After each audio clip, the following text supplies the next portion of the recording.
रिलायंस की एंट्री से पेप्सी को झटका। जानिए निवेशकों के लिए क्या मायने हैं। वीबीएल का ऑपरेशन और ब्रांड पोर्टफोलियो। वीबीएल पेप्सिको के कई ब्रांड्स का बॉटलिंग और डिस्ट्रीब्यूशन करता है। Pepsi, 7 up, Mirinda, Mountain Dew, Tropicana, Gatorade. साथ ही पैकेज्ड वाटर, एक्वाफाइना और snacks, less, Kurkure, Cheetos, Doritos का भी वितरण करता है। परफॉर्मेंस और करेक्शन।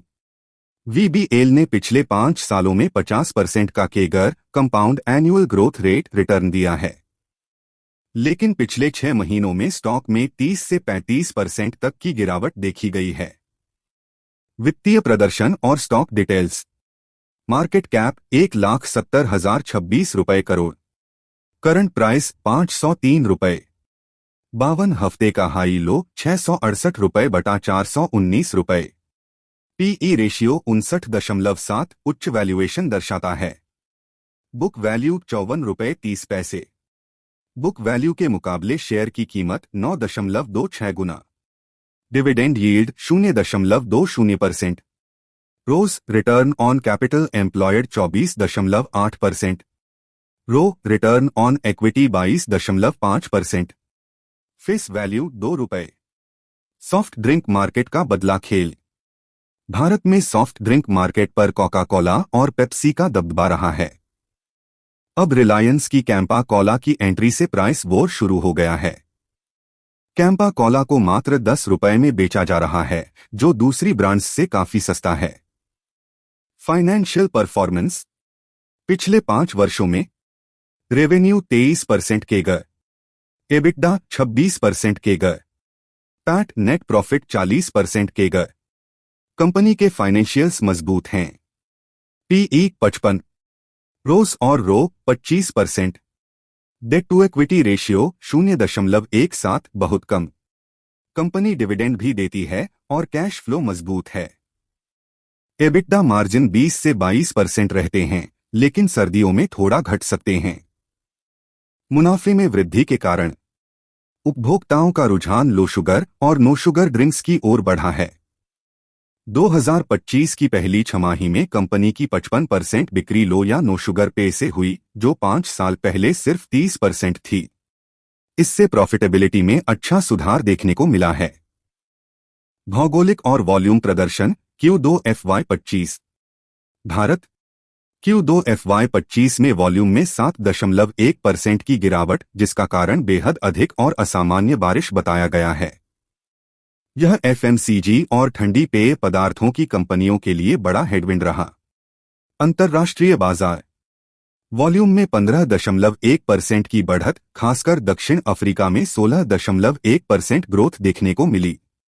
इसमें मुद्रा की मजबूती और उपयुक्त प्रोडक्ट मिक्स का सहारा मिला। Product mix. Q2 FY25। CSD carbonated soft drinks 75% volume. Packaged water 18%।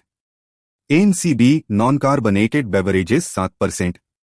अब कंपनी की 55% consolidated volume low no sugar products से आ रही है, जो उपभोक्ताओं की हेल्दी पसंद को ध्यान में रखकर रणनीति के तहत किया गया बदलाव है। मार्केट प्रेजेंस और ग्रोथ पॉसिबिलिटी। वीबीएल के ऑपरेशंस भारत, नेपाल, श्रीलंका और कुछ अफ्रीकी देशों में हैं। भारत इसकी ग्रोथ का मुख्य स्रोत है। पिछले 5 सालों में 18% केगर के साथ सेल्स वॉल्यूम में वृद्धि हुई है। टियर 3 और टियर 4 शहरों में ग्रोथ की बड़ी संभावना है, क्योंकि वहां इलेक्ट्रिफिकेशन और रेफ्रिजरेटर की पहुंच बढ़ रही है। अफ्रीकी बाजार में विस्तार की रणनीति। वीबीएल ने 2007 में मोजाम्बिक से अफ्रीकी बाजार में कदम रखा था। अब company Morocco, Zambia, Zimbabwe, south Africa और कोंगो जैसे देशों में काम कर रही है। इंटरनेशनल वॉल्यूम में 15.1% ग्रोथ हुई, जिसने भारत में 7.1% की गिरावट की भरपाई कर दी। मोरक्को में कंपनी ने चीटोस, पेप्सिको स्नैक्स का प्रोडक्शन शुरू कर रेवेन्यू डाइवर्सिफिकेशन किया है। अफ्रीकी मार्केट की चुनौतियां और अवसर। चुनौतियां। कमजोर इंफ्रास्ट्रक्चर और लॉजिस्टिक्स नेटवर्क। कच्चे माल की कीमतों में उतार चढ़ाव। इंपोर्टेड प्रोडक्ट्स से प्रतिस्पर्धा। नियम कानून की जटिलता। अवसर। स्नैक्स सेगमेंट में एंट्री से नए रेवेन्यू चैनल्स बन रहे हैं। अफ्रीका का नॉन अल्कोहलिक बेवरेज मार्केट तेजी से बढ़ रहा है, जिससे ग्रोथ के बड़े मौके हैं। इंटरनेशनल ऑपरेशंस भारतीय बाजार की कमजोरी को बैलेंस करने में मदद करते हैं। भविष्य की रणनीति और दृष्टिकोण।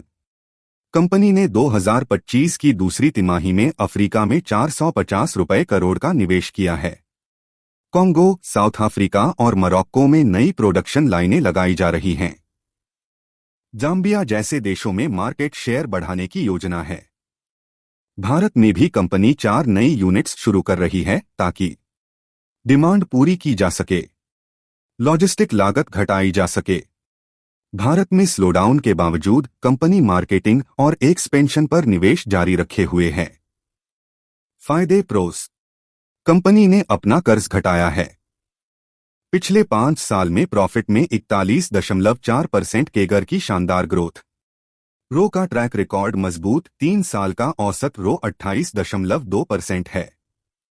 पिछले 10 साल की मीडियन सेल्स ग्रोथ 24.7% रही है। नुकसान कॉन्स।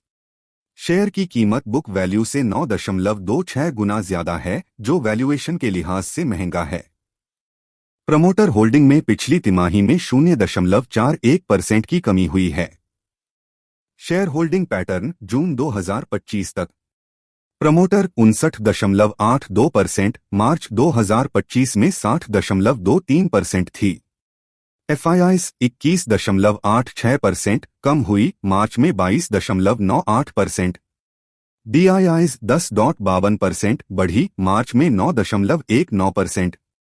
पब्लिक 7.80%, बढ़ी, मार्च में 7.59%। डिस्क्लेमर: यह वीडियो केवल शिक्षा और जानकारी के उद्देश्य से है। यह किसी भी प्रकार की निवेश सलाह नहीं है। निवेश से पहले अपने वित्तीय सलाहकार से परामर्श लें।